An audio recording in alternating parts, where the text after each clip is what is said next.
माननीय वित्त मंत्री के द्वारा अनुपूरक बजट, द्वितीय अनुपूरक बजट जो 4,833 करोड़ 39 लाख लाया गया है, जबकि यही सरकार ठीक कुछ दिन पूर्व प्रथम अनुपूरक बजट, माफ कीजिएगा, प्रथम अनुपूरक बजट 4,833 करोड़ 39 लाख का लाया गया था और आज पुनः द्वितीय अनुपूरक बजट जो कि 11,697 करोड़ 45 लाख की राशि लेकर आए हैं।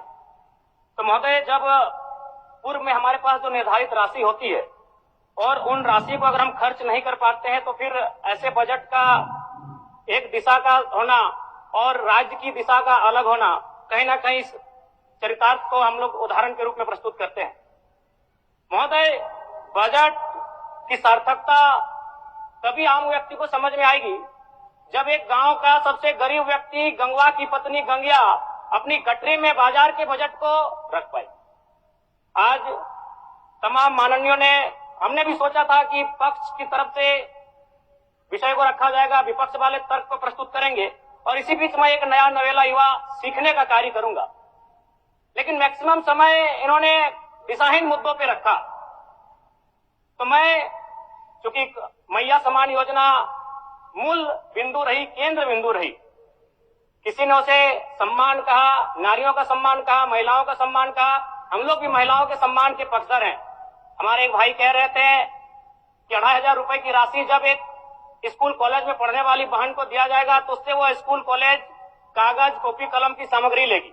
मैं कहना चाहूंगा, अगर आप उसे स्कूल कॉलेज जाने से पहले अगर 2,500 रुपए देंगे तो उसे आप निकम्मा और आलसी बनाएंगे।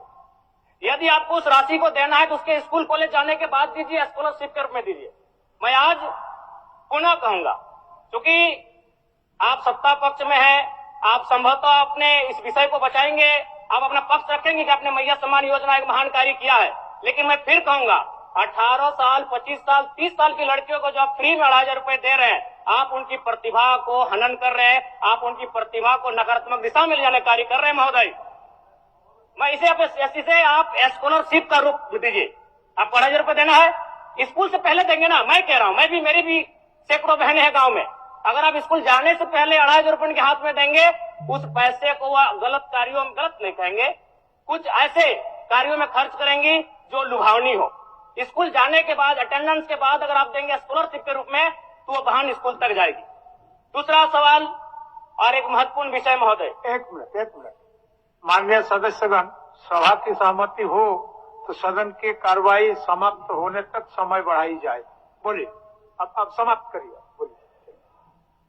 महोदय, यदि वास्तव में मैया सम्मान की राशि 2,500 रुपए सम्मान है तो मैं चाहूंगा हम लोग एक सार्थक दिशा में बढ़िया। महोदय, आज जितने भी माननीय हैं उनको बस की सुविधा दी जाए, जितने भी माननीय हैं अपने घर से ट्रेन की सुविधा से सदन आए, जितने भी माननीय हैं वो अपना टीए भत्ता का त्याग करे, जितने भी माननीय हैं यह जांच हो कि उनके बच्चे सरकारी स्कूल में पढ़ते हैं या गैर सरकारी स्कूल में पढ़ते हैं, निजी स्कूल में पढ़ते हैं, इस विषय का भी जांच हो। अगर उसमें अगर कसौटी में उतरते हैं, हम कहेंगे ये मैया सम्मान योजना है, और नहीं तो इसे केवल और केवल जिस सपने के साथ ये राज्य अलग हुआ था वो सपना कहीं ना कहीं अधूरा होगा। महोदय, 2,500 रुपया सम्मान की कसौटी नहीं होगा। सम्मान तभी होता है जब समानता से आता है, समानता है तभी सम्मान है। अगर समानता नहीं है महोदय तो किस सम्मान की आप बात करते हैं? महोदय, मैं पुनः इस चीज कहना चाहूंगा। महोदय, 30 सेकंड 45 सेकंड का समय चाहूंगा। आदरणीय परम श्रद्धेय, सीजीएल का मामला अभी भी गर्म है। यदि सरकार को लग रहा है वो सच्चे हैं तो सांच को आंच क्या करा लीजिए जांच, सांच को आंच क्या करा लीजिए जांच।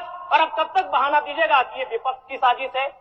विपक्ष के सारे पे छात्र सड़कों पे नहीं है, सपने टूट रहे हैं, सपने नेशनल नाबूद हो रहे हैं, इसीलिए छात्र सड़कों पर है। और याद रखिएगा, उनके सपनों के बीच कोई आएगा, पहाड़ आए, दरिया आए या चट्टान आए, छात्र टकराएंगे। महोदय, मैं फिर कहूंगा, यदि आप सच है तो सच को आंच क्या कराइए जांच, सीजीएल की जांच हो। मैं पुनः कहूंगा, खतियान आधारित स्थानीय नीति, विस्थापन नीति पुनः समीक्षा करते हुए लागू कैसे हो उस दिशा में राज्य को बढ़ना चाहिए। और महत्वपूर्ण विषय महोदय, मैं ये कहना चाहूंगा, हो गया माननीय जयराम कुमार जी, हो गया।